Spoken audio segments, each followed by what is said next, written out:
serves its purpose because you've outgrown it, that you do have to say goodbye. And as I call it, bless and release. I say that too. You know, and it's not a bad thing, because listen, if you're changing and evolving and your group is not growing with you, that's okay. That's showing that you're growing. And if you're going at a higher frequency and someone's not coming with you, you just wish them well. And like, you keep going. You can't not hold yourself back because your friends aren't growing the same pace as you are. And you have to just bring people who are growing with you and lifting you up together. And because if you've got there to go where the sky's the limit, and you're going at a faster pace, you can't think about what is happening behind you. That's how I look at it. I only look ahead. And sometimes it is in those pains of betrayals that like I said, you get to attention. Oh, and I've had them. Or the knife behind your back, or those that go silent as you rise. Because the true friends would cheer you on, and it doesn't matter if their life is not growing, they grow through your own success. But those that go suddenly quiet, those that are insecurities are played at your success. Well, you're triggering them, that's why. Oh, yes, because of the fact that now you mirror what they want so bad, and they can begin to understand what is happening to you because they want it so bad. But instead of just saying, hey, Shamina, can you help me? Help me. Right. I am loving your success. Help me. They actually start negatively talking about you. Oh, yeah. You know, I don't even worry about that anymore. Yes. They come across, Janie and I had just this recently, words like that person's pompous, or that person's being this person, and you're just innocently walking in your journey for success, because it's not about the monetary stuff. It's not about the glorification. It has everything to do with the purpose, right, Janie? Absolutely. It has everything to do with the impact. And I think when you are secure in who you are and you're continuously learning and growing, you know, people who are insecure, they cannot stand your presence. So they may have at one point wanted to be in your presence because you emulate where they want to be. But once they're in your presence, if they are unhealed and they still have all that junk inside of them that could be conscious or subconscious, is that it will now not allow them to be in the presence of a powerful, authentic, secure person, because you're going to spotlight their insecurity. So when you spotlight their insecurity, I think of it like this, Shamina, like I heard this metaphor is we're going to encounter pythons or cobras. The cobras, we know they're coming. They're going to strike. But the python hurts the most because they're right next to us and they start squeezing slowly until you realize they're killing you. Then you have to make a decision. So, you know, we have trauma bonds. We talked about trauma repetition earlier, that to continuously making the same pattern over and over again. Trauma bonds is we will continue to be in the presence of people who can hurt us and they can't love us, but we can't see it because it's also tied to our trauma repetition. So when we're moving through our tribe, we want to be A players hang with A players. So we want to be with people who are moving and shaking, and we are having more conversations about where we're going versus who people are, right? We're having conversations about ideals versus people. So when we are looking at kind of using discernment to who's in your tribe, you want to think about, are they constantly bringing you the bad news of other people? Are they constantly pointing out your criticism? You know, are they uplifting? There's a difference between being critical and from an insecure place versus having constructive criticism because you love someone and you want to help them grow. So that's all part of the discernment. So I'm wondering, as you think about some of the key things that we spoke about today, what would be the main keys that you would want our viewers to hear from you, Shamina, as our audience can walk away with? You know what? I heard Shamina on Life Unscripted podcast, and these are my 3 main takeaways that I am going to start looking, studying, changing my life today. What would be some of those things that you would want people to hear from you? Okay. Before I get to that, I wanted to talk about something about the toxicity about the people.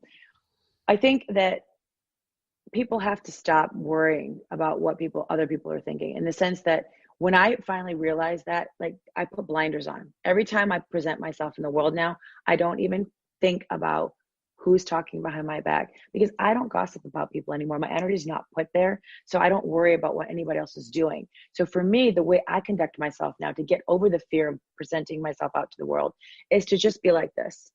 I don't care who has an opinion about me, because I can't stop people having an opinion about me. They're always going to have an opinion, but I can choose whether or not that opinion affects me. I can choose to say that person's opinion is going to bring me down or lift me up. Now, if they're in my close circle, of course, their opinion is going to, be something that I want to hear their feedback about me, because I know it's going to come from a loving place. But if it doesn't come from a loving place and it's just noise, then that's all it is to me. I turn the volume down onto it. And I think that's what people have to do, is not worry about what other people are going to say. And if there are people having a moment of, I did have that. I had some woman saying, oh, who does she think she is? I'm like, well, I know who I am. And the fact is, you're asking about who I am, that means you don't know who you are, bitch. So, that's how I look at it. So, I mean, really, that's just kind of how I look at it, So my key thing is, you have a purpose. We all have a purpose. Do not deny what you came here to do. Live in that purpose. Whatever it is, share it. Your gifts are so needed. We need everybody to show up with their gifts. Don't be afraid what anybody's going to think, because your unique gift is going to help heal somebody. It's going to help teach somebody something. It's going to solve a problem for somebody. Whatever you're offering is going to give somebody a chance to live their life in a greater way. And so come with your purpose, and I will help you. If you need my help, come to me. Live in your purpose. Another thing I want people to do is not to really just go deep inside of themselves. Journal. Journaling is a thing I do every day. Face whatever comes up, because every time you go higher, more new fears come out. It doesn't go away. Things don't go away, but you have to learn how to manage it.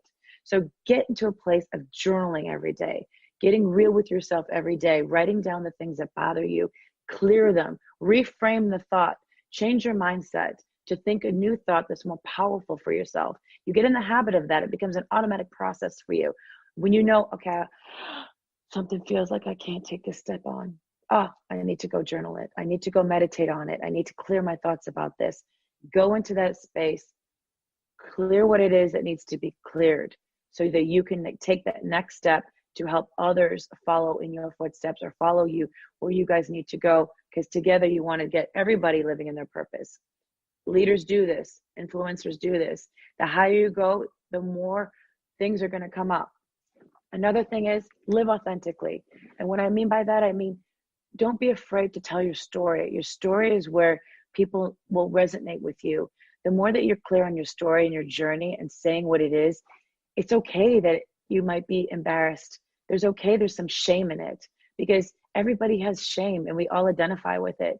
But the more that you can tell your story and say, this is what happened for me, my marriage failing was huge. Me like losing all my friends was huge. Starting all over again was huge. Reworking my life again from bottom up, changing careers was huge. Admitting that I had to start all over again. Those were things that, were planted in me, and saying, okay, my life wasn't perfect like I presented it was. Those are things that I'm okay with saying now, where before I wouldn't tell anybody, because I was so embarrassed about it, because I was always trying to make this persona of, I am so perfect. Well, guess what? When I see that perfect shit out there, I know right away. I can see you. You're not perfect. You're actually hiding the most shit, and you need the most work. So I got you. But when I see someone out there sharing their story, saying, hey, this is what happened to me, being vulnerable, I want you. I want to be around you. I want to be all about you, because you're my people. You're okay with saying, this is what happened to me. I want those kind of people in my life. And let me tell you, other people do, because people want to be real. But when they see someone else being real, they're drawn to it, because their hearts want to be healed. They're like, I want to be a part of that. People aren't drawn to fake. People aren't drawn to facades. People aren't drawn to perfect. As much as people think they are, they're not, because they see it. They're like, oh, the person's perfect. They have nothing wrong with them. I don't identify with them. I mean, they don't. Their internal thing is going to say, well, I don't, that's not me. I can't have that life. When they see someone else struggling, they're like, I want to be a part of you, because you're helping heal me without even knowing it. Because you showed up, you let other people show up in their emotions, in their daily life. you let them show up. My inbox is overflowing with people telling me, thank you for bringing your light. Thank you for bringing your energy. Thank you for bringing your honesty, your genuineness, your authenticity, because I'm realizing there's things about my life that I need to change. That is what this is about for me.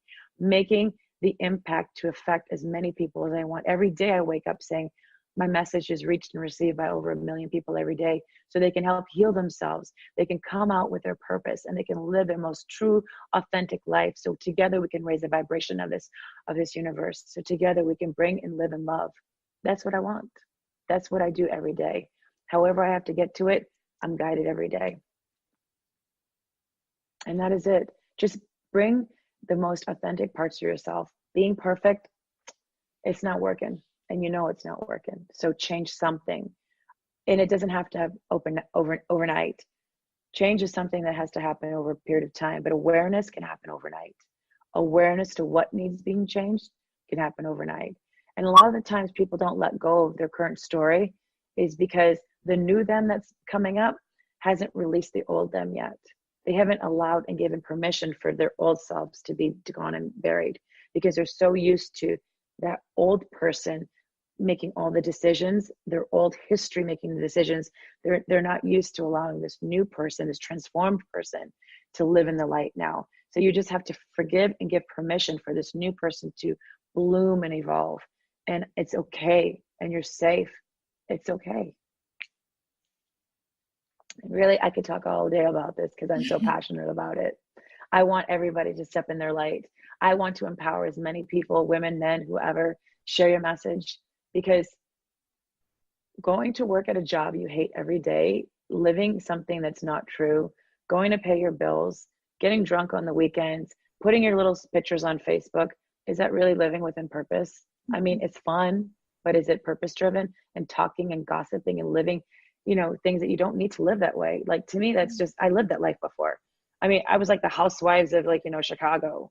And that's all we did was talk about that. But once I started changing, my friends shifted, because I was no longer about that life. I was about purpose. I was about change. I was about being real. And when you do that, the right people step into your life. Well, I thank you for sharing the wisdom, because there's this great quote out there that sums everything that we kind of talked about as far as people is concerned. And it goes, great minds discuss ideas. And that's what, Shamina and I were on the phone last week, because it just came to me. I'm like, we're going to do this. I love her energy, because she was ready. She was like, we're doing this. I'm like, okay, we'll name a date. We named a date right there. And then, so great minds discuss ideas. Average minds discuss events. And small minds simply discusses people. At the end of the day, quote. And the 3 key points that you drove are just something that the listeners and viewers definitely needs to hear, which is why I said there's a lot of coaches, and I give them the respect, but there's a lot of coaches and quote unquote mentors that really need to do the work, because social media, they can post anything, they can, doctor up anything, yeah.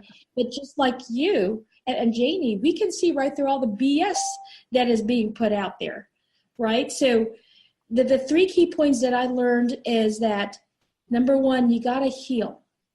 Healing is in the purpose. You got to do that. Number 2, take action.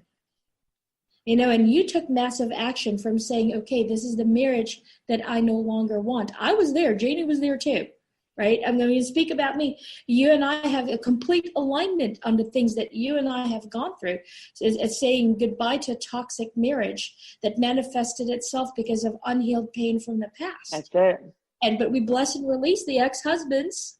If we bless and release, they will be forever tied because of the fact that we have children shared with them. But we bless and release and heal from that pain. And, you took another massive action by changing careers as a high-powered, highly successful attorney to go into this new venture of mentorship. Really, it's really about mentorship beyond the coaching. It's taking somebody's purpose that they haven't truly discovered or don't know how to really take them to the next 10 levels, and taking it in your heart. Because the one thing that Shamina is, that I resonated very fast when I said, oh my gosh, she's the real deal, because it takes one to recognize the other, first and foremost, is that I said, she nurtures from the heart space. She may be this hard badass on her post that just cracks me up because I get her message, but she really nurtures from the heart space because she's done the journey.